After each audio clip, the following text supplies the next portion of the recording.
TikTok မှာမတ်ချင်းအသားရူကျော်ဆိုပြီးတော့လူတော်များလှုပ်ရှားနေရတွေ့လို့ချူးတဲ့ဒီပတ်ဝီကန်လေးမှာအင်အားသူတွေလှုပ်ကြွေးဖြစ်ပါတယ်နော်သူကရိုးရိုးအသားရူကျော်ရနဲ့မတူဘဲနဲ့ကြက်ဥတွေရဲ့မုတ်အကျော်နှစ်လေးတွေရဲ့ထည့်ပြီးကျော်ရတာပဲဖြစ်ပါတယ်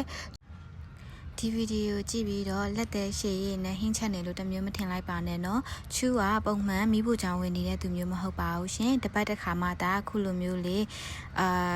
စိတ်ဝင်စားတာလေးတွေကိုချက်ပြီးတော့အင်အားသူတွေကိုလှုပ်ကြွေးတာမျိုးဖြစ်ပါတယ်ကြောက်ထည့်ပြီးရင်တော့ရွှေလိပ်ပြအကျော်မှုတ်လေးကိုထည့်ပါမယ်ပြီးသွားရင်အချိုမှုတ်လေးထည့်ပါမယ်အချိုမှုတ်ထည့်ပြီးရင်တော့ချူကခနောစက်သားမှုတ်လေးထည့်လိုက်ပါတယ်ဗောနော်အရသာမှုတ်တွေနဲ့အကျော်မှုတ်တွေဒီကြက်ဥတွေကတော့ကိုယ်စိတ်ကြိုက်ပေါ့နော်ကိုပါဇက်နဲ့အဆင်ပြေဒီလောက်ကိုထည့်လို့ရပါတယ်ရှင်မွေပါမယ်ဒီအမှုတ်လေးတွေကိုမှွေတဲ့အခါမှာပေါ့နော်စိတ်လေးရှည်ပြီးတော့မှွေပေးရပါတယ်ပြီးတော့ဒီအကျော်မှုတ်လေးတွေကမှွေရင်းနဲ့သူကနည်းနည်းခဲတာမျိုးလေးတွေရှိနေတဲ့အခါမှာဇုံးလေးနဲ့တေချာလေးအခုလိုမျိုးနောက်ဆုံးအဆင့်အထိအရေးပြပြလေးဖြစ်သွားအောင်အထိမှွေပေးရမှာပဲဖြစ်ပါတယ်ရှင်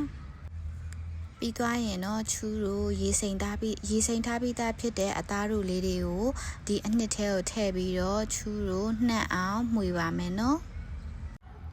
တပတ်တစ်ခါချူလိုမျိုးဝီကန်နေမှာကိုကြိုက်တာလေးတွေကိုလှုပ်ရှားတတ်တဲ့သူဆိုရင်တော့ချူရဲ့အကောင့်လေးကို follow လုပ်ထားဖို့မမေ့နဲ့နော်နောက်ပိုင်းတွေမှာချူတပတ်တစ်ခါဘာတွေချက်စားဖြစ်တယ်ဆိုတာလေးကိုအခုလိုမျိုးဘလော့လေးတွေရိုက်ပြီးတင်သွားပေးဖို့ရှိပါတယ်ရှင်